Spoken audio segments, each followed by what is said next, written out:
Tinitigan ni Ligaya si Carlo. May bakas ng hapdi pero may tapang. Handa akong masaktan. Saka huwag ka mag-alala. Hindi ako naghihintay ng kapalit sa pagmamahal ko sa'yo. Oh, come on. Ano bang pakay mo? Ayaw mong iwan ako kaya todo effort ka dahil nagustuhan mong marangyang buhay sa piling ko. Tama ba? Ayaw mong bumalik sa hirap. Tumahimik siya. Hindi niya magawang sumagot. May bahid ng katotohanan gusto niya ng marangyang buhay. Sino ba naman ang aayaw na maging mayaman? Pero hindi naman siya nakatingin sa pera ni Carlo. Mas madali ang lahat kung iiwas ka sa akin kaysa hayaan kita na mahalin mo ko at hindi kita masuklian. I hate drama. Huwag mo kong bigyan ng problema. Hindi ako nangihingi ng kapalit. Hayaan mo kong mahalin ka at pagsilbihan. Napakalaki ng naitulong mo sa akin. Ngumiti siya ng pilit upang itagong sakit at pait. Akala niya ay immune siya dahil sa hamon ng buhay na pinagdaanan. Iba pala kapag broken-hearted.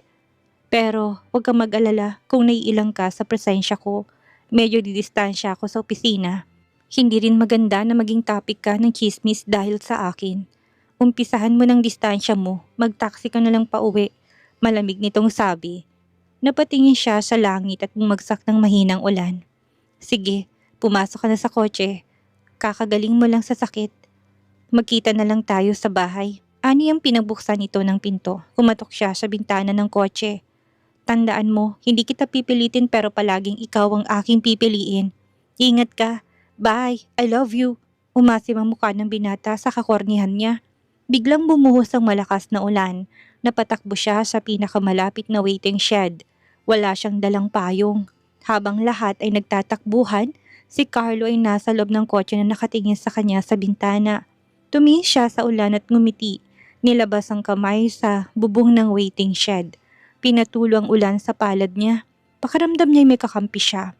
Hindi lang siya ang lumuluha kundi pati langit.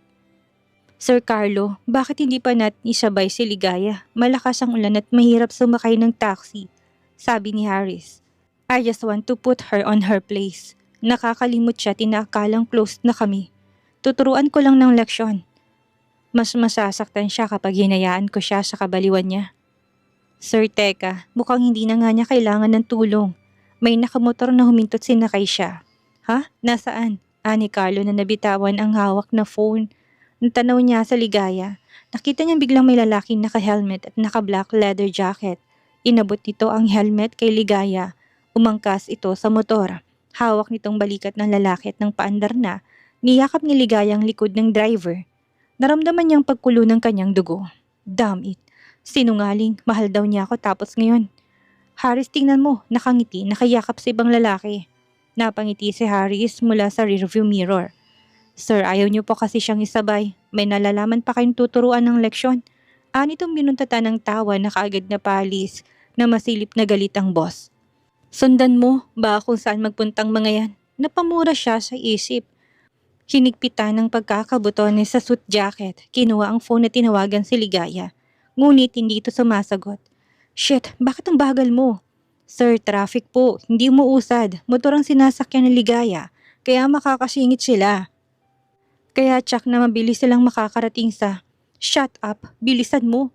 Musinahan mong mga nakaharang. Napakamot sa ulo si Harris. Hindi maipinta ang mukha niya. Na-stuck sila sa traffic. Gumagana ang wild imagination niya. Nakarating na sila sa mansyon. Nakita niya si Ligaya na naghihintay sa gate at may dalang payong. Sinalubong siya ng dalaga. Tumingin siya dito saglit pero diretsong lakad. Sinong lalaki inangkasan mo ng motor kanina? Ah, si Jacob. Kaibigan ko yon. Bakit? Humarap siya, may halong galit at pagkalito sa mata. Anong bakit? Bayad kita at pag-aari kita. Ayoko nakikipaglapit ka sa iba. Yumakap ka sa likod niya. Malamang dumikit yang. Ani ang nakatingin sa dibdib ni Ligaya na walang bra kaya bakat ang nipples. Binaling niya sa ibang paningin. So, nagsaselos ka ba? Tukso nito. Tahimik siya, gusto niyang sumagot pero wala siyang mabitawang salita. Huwag kang mag-alala, sa'yo lang ang puso ko. Kahit ibigay mo sa ibang puso mo, basta sa akin ang katawan mo. Okay, sa'yo ako. Mind, body, heart, and soul. Uy, English yan. Saan kayo nagpunta? Hinila niya ito at inamoy kahit nasa gitna sila ng ulan. Wala, hinatid niya lang ako. Mabait lang si Jacob. Kung hindi niya ako inangkas, baka mamaya pa ako makakauwi. Ang bilis mo magtiwala. Natural may ibang pakay sa'yo yung lalaking yun. Kaya nagpapakita ng kabutihan. Tara na sa loob para mapahinga ka. Baka mabinat ka. Malapit ng malutong hapunan, malambing na sabi ni Ligaya. Kinabukasan na nakahanda na papasok ng opisina si Ligaya. Pagbaba niya'y kumain si Carlo ng almusal. Iniwasan siya nito talaga. Ni hindi man lang siya tinawag. Ipapahatid na lang kita sa driver. Ayaw kitang kasabay. Tama ka, nagiging maugong na rin ang chismis sa kumpanya tungkol sa atin. Hindi na kailangan, may sundo ako. Biglang tumunog ang motor sa driveway. Nagmamadali siyang lumabas dahil nakakahiya naman kung paghihintayin niya si Jacob. Suot nitong helmet at nakasandal sa big bike, naka-black shirt, ragged jeans. Gwapo din ito, pero mas gwapo si Carlo. Let's go, baka traffic na. Gusto mong maupo sa harap? Loko, baka ihulog mo ko. Sa likod na lang ako, from the terrace of the mansion. Carlo saw everything, arms crossed. Matay nalilisik at nakatitig habang si Ligaya tumatawa. Pinapasok ang helmet sa ulo tila excited pa sa pagsakay. Nang sumampa siya sa motor, hiyakap niya si Jacob sa likod. For balance, mataas din kasi ang motor. Ligaya, sigaw ni Carlo at may malalaking hakbang na lumapit. Napatigil si Ligaya, tinanggal ang helmet. Si Jacob ang nagulat din sa pagdating ng lalaking tila torong manunuwag. Ligaya, tila kulog ang boses ni Carlo pero napalingon si Ligaya at si Jacob. Mula sa pintuan ng mansyon, lumabas si Carlo. Ang boses nito ay mababa, ngunit puno ng puwersang hindi na mapigilan ng inis. Bumalik ka sa loob, utos nito, napalunok siya. Carlo, bakit? Hindi ka sasama sa kanya. Nagkatingin na si Jacob at Carlo. Hindi nagsalita si Jacob, ngunit ang pagkakatayo nito ay nagpapakitang hindi aatras kung hahamunin ng suntukan. Bakit? Ihahatid lang ako ni Jacob sa opisina, sagot niya. Magkahalong tapang at panginginig sa tinig niya. Ayaw mo kong isabay, hindi ba? Lumapit si Carlo hanggang sa halos na magkalapit ang mukha nila. Gawin mo kung anong inuutos ko sa'yo. Huwag ka na magtanong. Naglaban ng kanilang mga titig. Malilate ako kapag nag-commute. Magkita na lang tayo sa office. Bye. I love you. Anang sinuot ang helmet, agad namang pinaandar ni Jacob ang motor kaya hindi na nakahabol si Carlo. Nakarating na rin si Ligaya sa Velasquez Realty Corporation. Pasado 10:00 ng umaga, pating kayad ang hakbang niya. Na-late siya dahil may nangyaring gulo. Tumulong si Jacob, daig pa nito si Superman. Pinilit niyang maging kaswal ang kilos pero kita sa mukha ang kaba. Tahimik siyang pumasok sa opisina. Hawak ang mga report na kailangan ni Carlo na inabot sa kanya ni Harris. Sa hallway kanina, mainit daw ang ulo ng CEO. Carlo, narito na ang... Late ka. Putol ni Carlo, malamig ang boses. Hindi tuminat, nakatutok sa laptop. Napakurap siya. May nangyaring aberya sa... Hindi ko kailangan ng palusot. Sa hotel kay tumuli sa loob ng 2 oras at 5 minuto mong late. Natigilan siya. Uy, grabe ka namang mambintang. Hindi kami nagmot-mot. Anong mot-mot? Kunot ang nood puno ng iritasyon ng mukha ni Carlo. Motel? Bakit kami pupunta ng motel? Anong gagawin namin doon? Tumayo si Carlo, sinara ang laptop ng may diin. Huwag mong sayangin ang oras ko, Ligaya. Get out! Napakagatlabi siya. Pilit niyang pinanatiling tuwid ang katawan pero ramdam niya ang nanginginig ang tuhod niya. Bakit ka galit? Ngayon lang ako na late. Wala akong ginawang masama. Shut up. Umalis ka na muna. Ayoko makita ang pagmumukha mo. Nakakairita ka. Gusto niyang magsalita, ipaliwanag at hindi tanungin kung bakit kailangan ganito ang pakikitungo sa kanya ng binata pero hindi niya kaya. Ilalapag ko na lang sa mesang reports, mahinang sabi niya. Hindi siya pinigilan ni Carlo nang lumabas siya ng office. Hindi siya tinignan, wala di isang salitang humabol. Pagkalabas niya ng opisina, napahawak siya sa dibdib niya at sa wakas tuluyang bumigay ang mga luhang kanina pa niya pinipigil. Napasandal siya sa malaking poste sa hallway. Bago pa siya mapansin ng ibang empleyado ay lumabas siya ng building upang makalanghap ng sariwang hangin. Sa loob ng opisina, sinapo ni Carlo ang sentido. Nagpupuyo sa loob ang damdaming pilit nitong kinokontrol. Tila hindi nito alam kung bakit nakakaramdam ng galit ang puso. Naglalakad siya sa parke nang tumunog ang cellphone. Tumatawag ang nanay Shirley niya. Hello Nay, napatawag po kayo. Kinakabahan siya sa problema o hihingin nito. Alin lang naman sa dalawa kung bakit tumatawag ang ina sa kanya. May nagpuntang tauhan ni Don Maximo dito. Binigay kong bagong number mong gaga ka. Sumama ka na sa matanda nang matapos ang problema natin. Nananakot na si Don Maximo. Ibigay po ninyong contact number ni Don Maximo at ako po mismong pupunta sa kanya para makipag-usap. Anong katangahan na naman ang plano mo? Sumama ka sa kanya nang guminhawa ng buhay natin.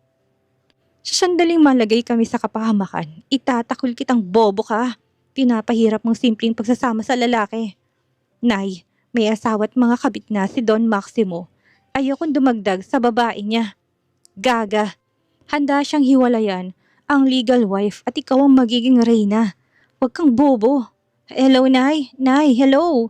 Nagkunwari siyang walang signal at pinatay ang phone. Tila siya kinakapos ng paghinga. Makikipagkita siya kay Don Maximo upang magbayad ng 1,000,000. Tumunog ulit ang kanyang phone. Tumatawag si Harris.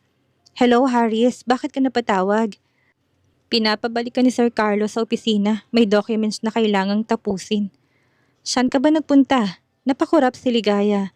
Nasa park lang ako at pabalik na. Mainit pa ba ang ulo ng boss mo? Pinalayas ako kanina. Baka kapag bumalik ako, mas magalit. Siya nga nagpapahanap sa'yo. Bakit ka kasi angkas ng angkas sa iba? Gusto ni Sir Carlo, siya lang ang sasakyan mo. Siya lang ang lalaking sasamahan mo.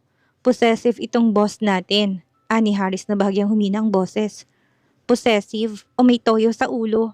Daig pang babaeng nireregla. Naku, nagtitimpi lang ako sa boss mong tupakin.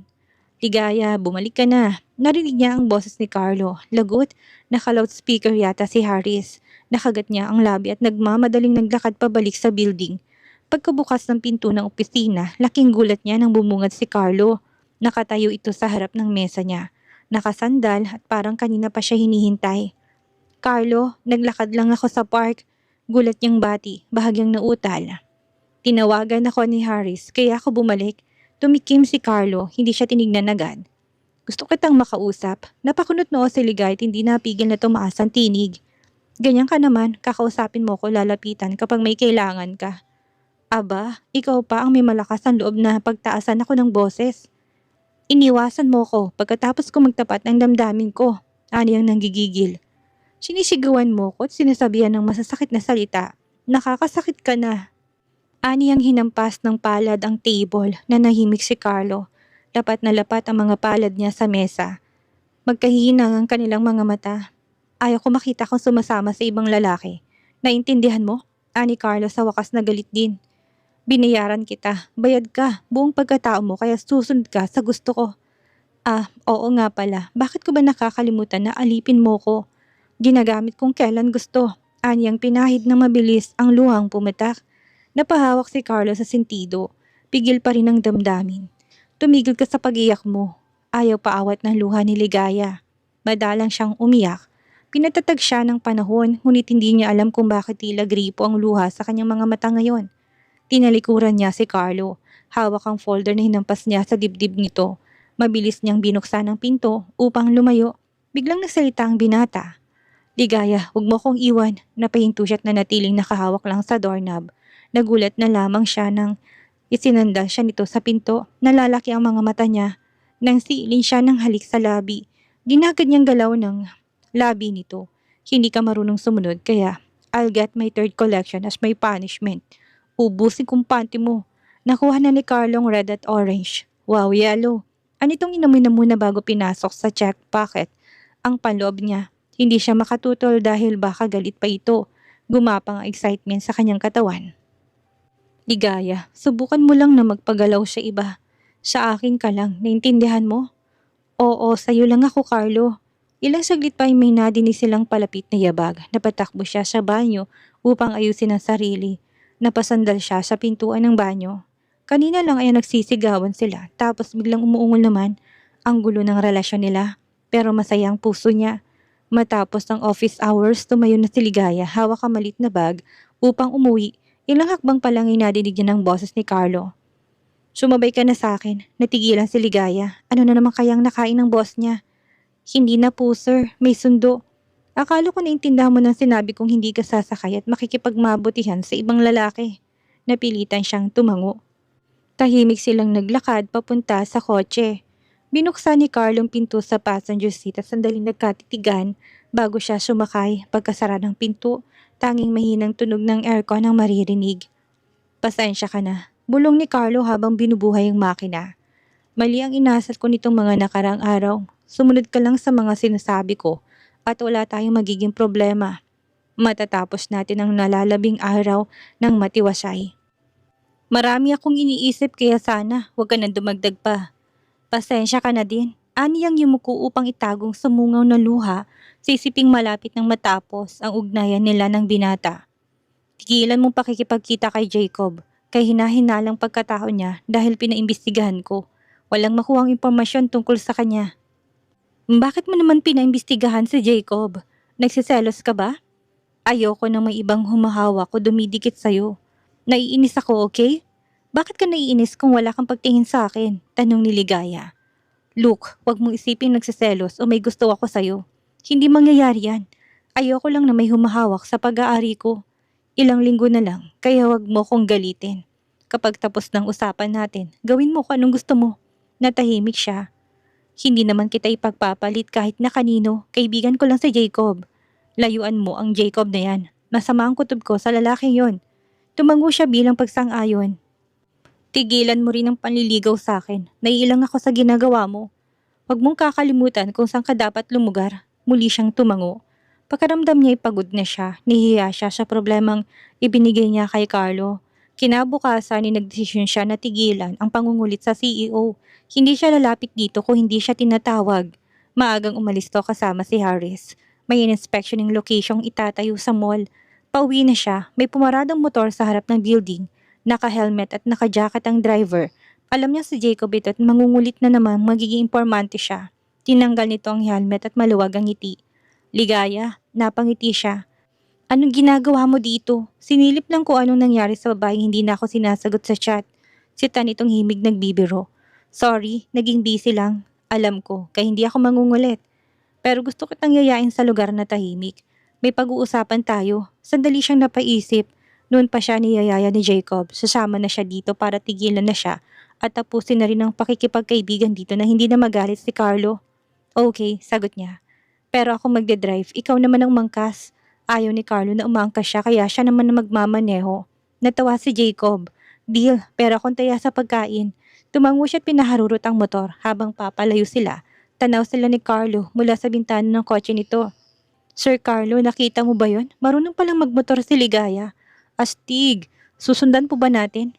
Hindi na, baka ano lang magawa ko sa kanila. Matigas talagang ulo ng babaeng yan. Anyway, wala akong pakialam. Anang binatang kuyumang palad. Mabango ang aroma ng kape, malamig ang ihip ng aircon, at masayang tawanan ni Ligaya at Jacob sa loob ng isang cozy cafe. Sa labas, bahagyang umaambon at sa sulok ng kalye nakaparadang mamahaling sasakyan ni Carlo.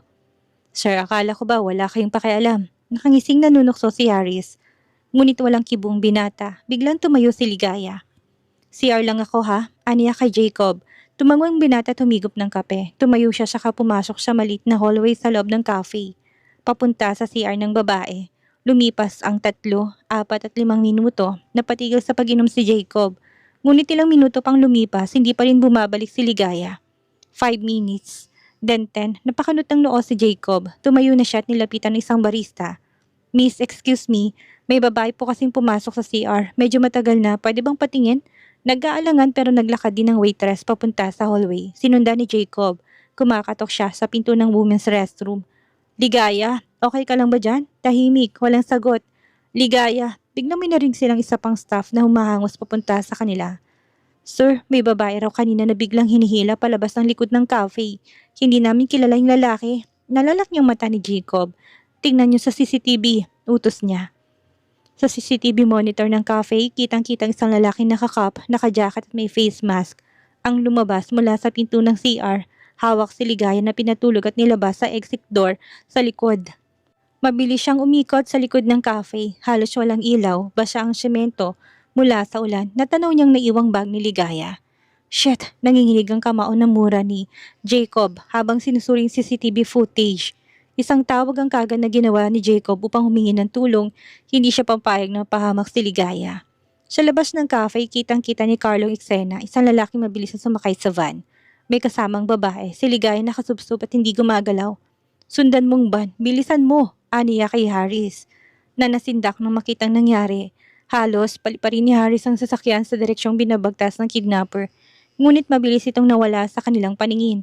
Agad nang minto ng tulong si Carlo upang matuntun ang kinaroonan ni Ligaya. Nagtungo sila sa pinakamalapit na presinto at naabutan niya si Jacob. Sinugod niya ito ng suntok.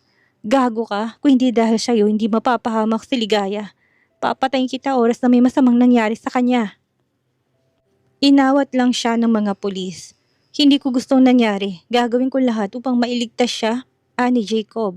Bumuo ng team sa tulong ni Carlo at Jacob upang mailigtas si Ligaya. Nagkaroon sila ng akses sa lahat ng kalsada sa lugar hanggang sa mahagip ng CCTV. Ang sasakyan na dumukot sa dalaga, kita doon ng isang van na huminto sa ilang minuto matapos dukutin si Ligaya. Natrace namin ang last location ng van. Sabi ng isa sa mga pulis, industrial compound sa may bayan. Nakatayo siya sa tabi ng laptop. Hindi na nagpalit ng bihis mula pa kanina. Kailangan mailigtas niya si Ligaya. Ready ng private team ko. Kasama kami sa operasyon. Aniya sa pulis. Tumingin si Jacob. Sigurado ka? Delikado doon. Pulis nang bahala. Sasama ko ang tauhan ko. Matigas niyang pahayag na sumakay na sa sasakyan. Nakarating sila sa lugar. Sa isang gilid nakapark ang van. Madilim ang paligid. Maraming nakakalat na sira-sirang bakal. Dahan-dahang papasok ang team. Bit-bit ang armas. May kasamang SWAT. Sa earpiece ni Carlo naririnig ang koordinasyon. Mabilis ang galaw ng rescue team. May hawak na baril si Jacob. Sa kabilang gilid siya nakapwesto at ramdam yung tensyon sa bawat takbang.